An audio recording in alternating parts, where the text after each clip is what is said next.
Hello.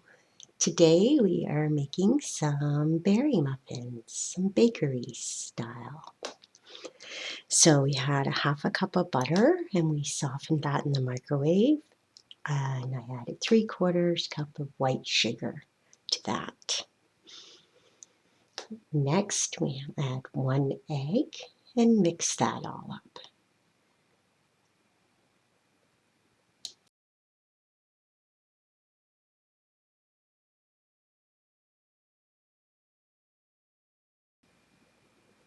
Now we're going to get our dry ingredients. I have 2 cups of flour.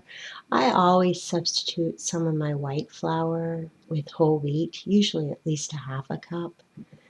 And now I'm adding 2 teaspoons of baking powder and a half a teaspoon of salt. And I'll just give that a little whisk so it's all blended together.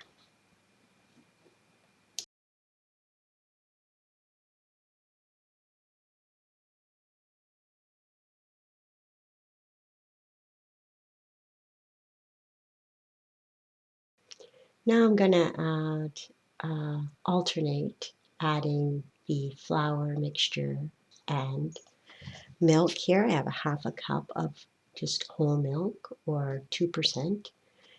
And I will add some milk, alternating with the flour mixture, mixing that all into the butter mixture.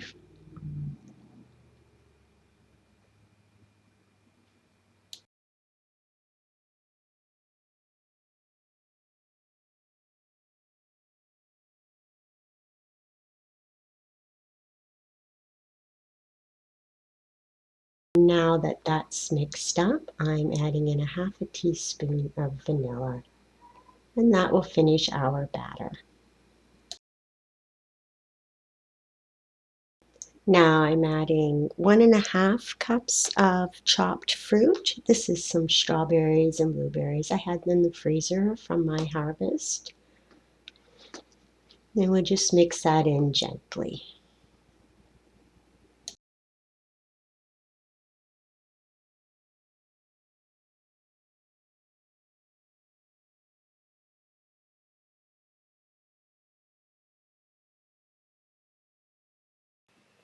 Getting the pans ready, I am only going to use every other cup, and that way they have plenty of room to expand in the oven. So I'm just greasing with olive oil every other cup in my muffin pan. I'm also greasing along the top of each cup just to make sure as the muffin expands it doesn't stick there.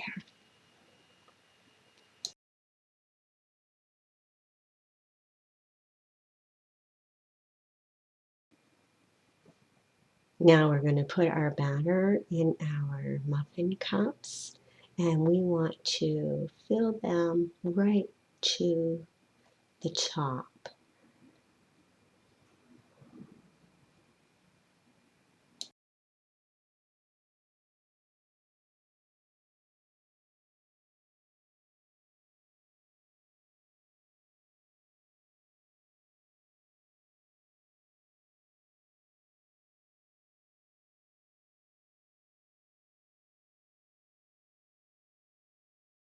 Since we're making very large bakery style muffins, we're only getting about 8 muffins out of this recipe. If you were making smaller muffins using every cup and putting less batter in each, you could get a dozen muffins. When I make fruit muffins, I like to put this little topping on them. It is a mixture of 3 teaspoons of sugar with a half a teaspoon of cinnamon. And I just give a little sprinkle on the top. Now, to get your muffins to rise well, you want to bake them for the first 7 minutes at 425, and then turn it down to 350 Fahrenheit for the remainder 13 minutes. Enjoy!